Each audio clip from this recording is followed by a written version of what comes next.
part of that plan, of course, is to induce the gradual surrender of American sovereignty, piece by piece and step by step, to various international organizations, of which the United Nations is the outstanding but far from the only example. We have before us the opportunity to forge for ourselves and for future generations a new world order, a world where the rule of law, not the law of the jungle, governs the conduct of nations. When we are successful, and we will be, we have a real chance at this new world order, an order in which a credible United Nations can use its peacekeeping role to fulfill the promise and vision of the UN's founder. Now, here are the aims for the United States.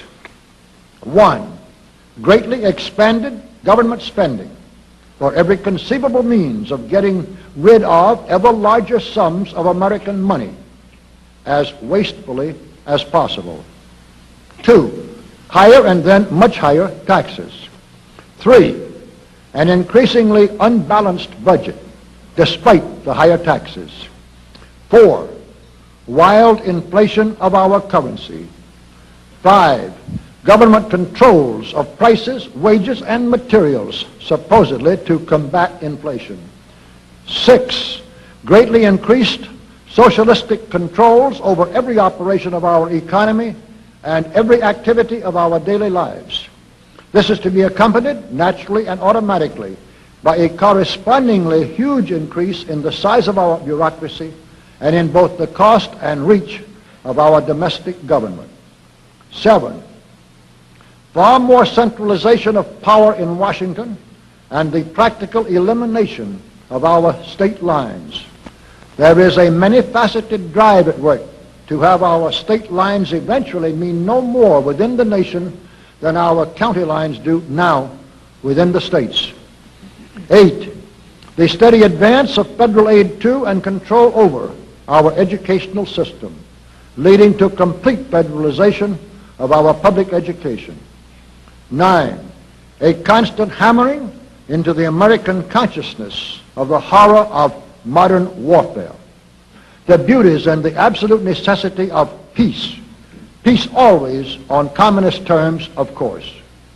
And 10, the consequent willingness of the American people to allow the steps of appeasement by our government which amount to a piecemeal surrender of the rest of the free world and of the United States itself. About the biggest restructuring we have ever seen, not just of the global economy, but of the global order as a whole, of a new world order. Now, the first of a two-part conversation with former Federal Reserve Chairman Alan Greenspan. Well, first of all, the Federal Reserve is an independent agency, and that means basically that there is no other agency of government which can overrule actions that we take.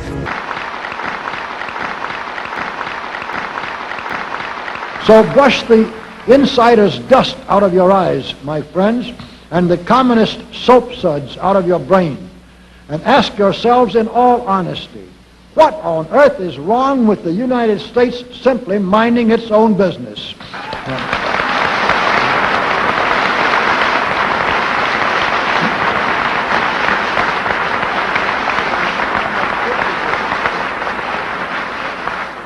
Or with having its foreign policy function primarily for the safety and benefit of the American people.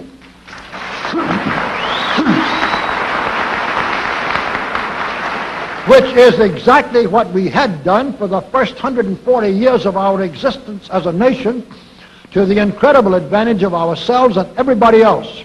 Everybody, that is, except a numerically small clique of power-lusting conspirators who had somehow inflicted themselves on a gullible world.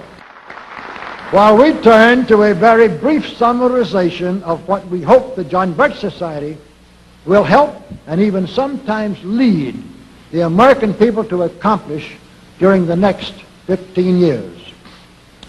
1, our first and most important specific undertaking should be to restore the complete independence of the United States.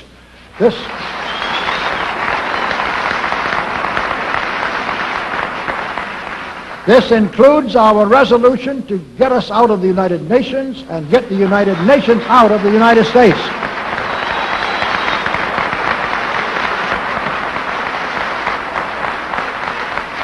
Two, we must once again make our money freely redeemable in gold at some realistic price.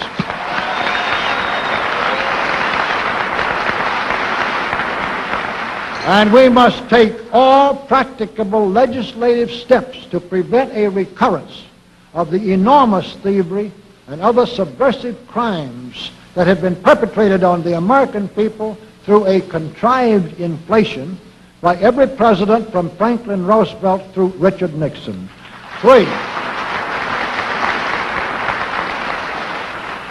Three, we should reduce the number of government bureaus, of government civilian employees, and the whole quantity of government by at least 50%.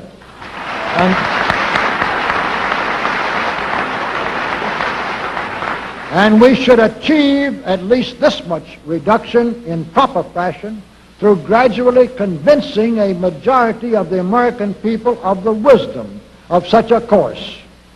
Four, we should withdraw all American troops from every spot on earth that is not American soil, except when and where such troops may be required as decided by Congress to protect American lives and property from criminal vandalism.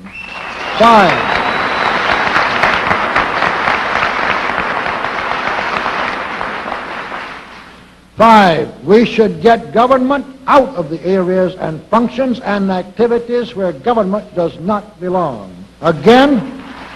Again, all steps to this end should be taken gradually, but nevertheless just as rapidly as enough of the American people can be persuaded to support such progress.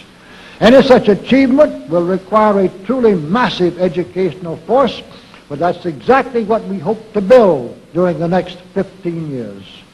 We could go ahead for at least 100 numbered items, but the John Birch Society will undoubtedly be working on more than that many specific projects, which will be laid out in its bulletins before another 180 months will have rolled around. And all of these projects will fit into the general pattern indicated by the 5 major objectives listed above.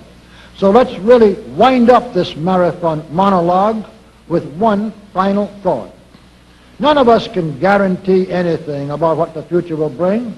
Your speaker knows what a job we have before us to rid our country of the scourge of communism within the next few years, and then to go ahead on our constructive program so well that 15 years from now we shall already be entering an era of far less government, of a much sounder sense of responsibility, and, with God's help, of a better world. But I sincerely believe that it can be done, and this much I know. If every man and woman in this audience should leave here tonight feeling in his or her own mind and heart that it can and must be done, then it surely will be. And so, all of you patriots of good character, good conscience, and noble ideals, whom we can reach with the filmed version of this speech in 1,000 other audiences, it is with a great deal of confidence and energizing will to win that we invite you to join us in our epic undertaking. While to all of you great, wonderful friends in this present audience, I certainly extend my very deep thanks indeed for so much patience and attention. Thank you and good night. President Bush signed a formal agreement that will end the United States as we know it. And the practical elimination of our state lines. Look at this!